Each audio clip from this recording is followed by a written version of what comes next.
Well, it's project time. The cant bar on my new flint gun is basically borrowed off another gun I used to have. It's kind of big and cumbersome, and I really would like to have something a little smaller and easier to carry back and forth to the range and loading bench and everything. The one I've got on right now is just cumbersome. It's hard to load with it on there properly and everything. So what I've done, I glued together two pieces of oak I had. I always just use stuff I got around the shop. You can see it's 1 1/8" barrel. What I did, I drew a profile of the barrel here. I got two angles here, and basically these angles are the same angle as the oblique flats on the 1 1/8" barrel. And I'll go here in a little bit. I'll cut some of this out and kind of show you where we're at on it.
Okay, I got it roughed out. I'll use some wood rasp and files and kind of finish it up. And that'll be kind of boring, so I'll go ahead and do that. And when I get that done, we'll get back to the next step. Okay, I got it roughed out. It's tough to cut an octagon shape on a bandsaw and get a good tight fit. And what you really want on a cant bar is a good tight fit. So, and I knew that going in. You're a much better woodworker than me if you can make that tight on a bandsaw.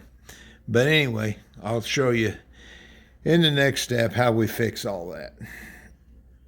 Okay, what I'm doing is I'm actually bedding the barrel in this cant bar. I've always got a little Bondo around the shop. When I engrave, I can put my small parts on the engraving ball and use the Bondo to hold it. I use it for other things. So now I got to work kind of quick here, so just hang on. But we'll get our Bondo. I'm going to lay that right in the new cant bar. And what I've done, I've rubbed Johnson's paste wax on the barrel. You don't want it sticking to the barrel for obvious reasons. Got a rag underneath of it here. Before I started, I took the time to make sure everything was square and level. So I've got that all figured out on the jig here. So what I'm going to do is set the stock in there. I got it leveled back at the back. Then I'm going to set this, clamp it up rigid back here. Then I'm going to go back and make sure it's level and square. We're going to get a lot of ooze out, that's fine. Bondo's actually pretty darn cheap, so don't worry about wasting it. Of course, working on all these Crosleys, I've used a ton of Bondo, so kind of used to working it. Now, what I'm going to do is squeeze out the excess. Of course, the release agent is just so I can get the barrel back out. It's just Johnson's paste wax. I rubbed it all over the barrel. About any kind of car wax or anything like that will work. Okay. This will set up fairly quick. It'll get warm as it sets up, you'll know. And then it'll still be a little bit plastic, so I'll let it sit here for a bit. And give one last look, make sure everything's Jake, put the level on it. And we got to twist it just a little.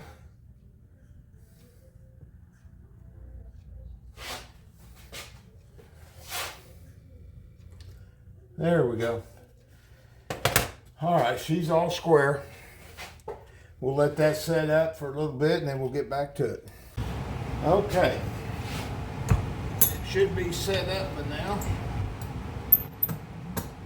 We'll get the barrel back in the vise here, rigid, so I can tap on that new cant bar. All right.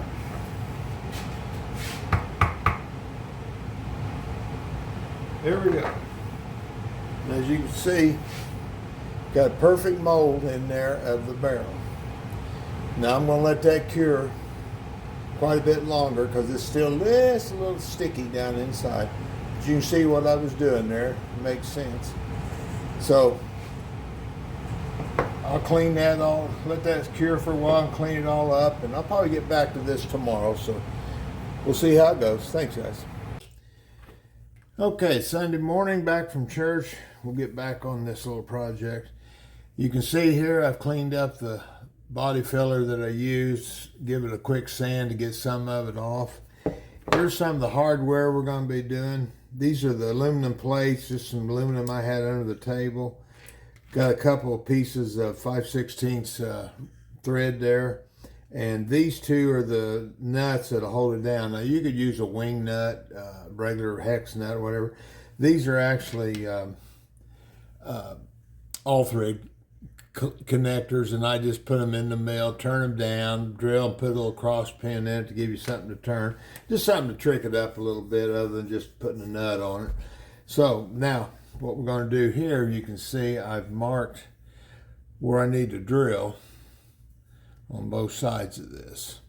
So I'll go get set up on the drill press and then we'll carry on with that. Okay, I've got my quill stop set up. I've got it all jigged up square. Better check it one more time.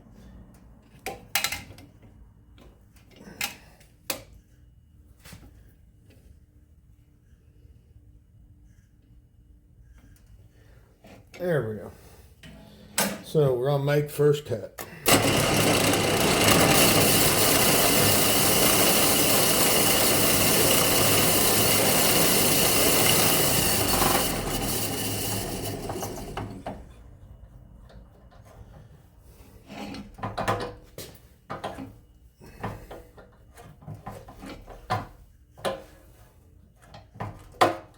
Resetting my quill here.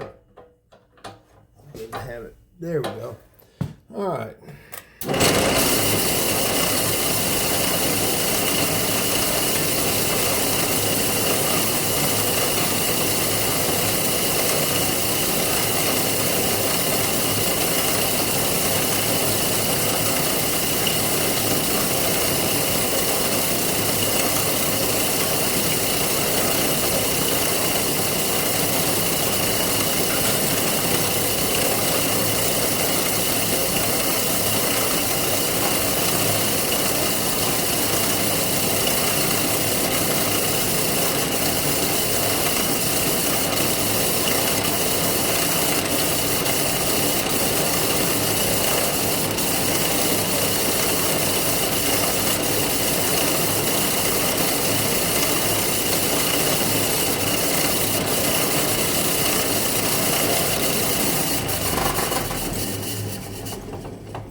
Okay, there we go for there.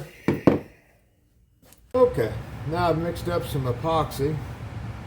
I'm going to set these studs in the hole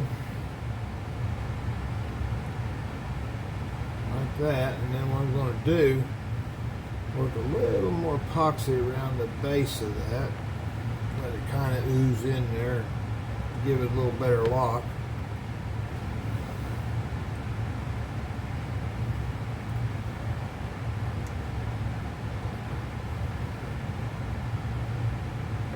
Now, I'm going to use these aluminum plates for a guide, so what I'm going to do is put a little paste wax on them keep them from sticking to the epoxy. Pretty simple, just rub a little bit on the back side. Like that. Now, I'm going to set those on there while that epoxy cures. They'll hold the stud straight so they don't get whopper jaw. Always drill the hole a little bit bigger than the stud itself, because that gives room for the epoxy to bite in. You want enough epoxy in there that'll hold that and hold it well. So we'll get that set up there.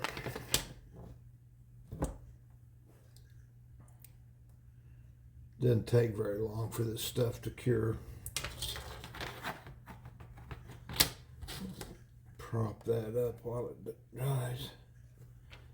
I think I'll just go ahead and screw one of these on there and see if that'll hold it for us. Nope.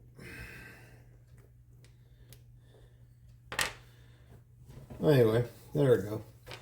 We'll let that cure and then we'll get back to it. Well, here you have it, people. Once the epoxy set up on the studs, I always cross drill that and put a finishing nail in there as a pin to keep it from coming loose or turning. Put a little leather on the aluminum here to protect the barrel. That's basically it. Now what I will do, I'll sand this down, stain it, and do all that. I always put something on the bottom here to kind of protect the wood. The wood, back and forth on the chunk, the wood gets kind of chewed up. I've got some sheet brass, I got some sheet metal, I got plastic, but I'm not putting that on a chunk gun. Just something on there to kind of keep it from getting scuffed up. And it's done. Just make sure you do a mark on your barrel somewhere. Look, take a file and just touch it on the bottom flat or something so you get it back in the same place each time. That's pretty important there when you're shooting a chunk gun. But that's all there is to it. It's kind of simple in a way, but it does turn out to be somewhat pretty, we might say, once I get it stained up and everything. Polish the aluminum. I might even blue the nuts. I've been thinking about doing that just for giggles. So, but there it is. That's how you build you a cant bar for your chunk gun. Thanks, guys.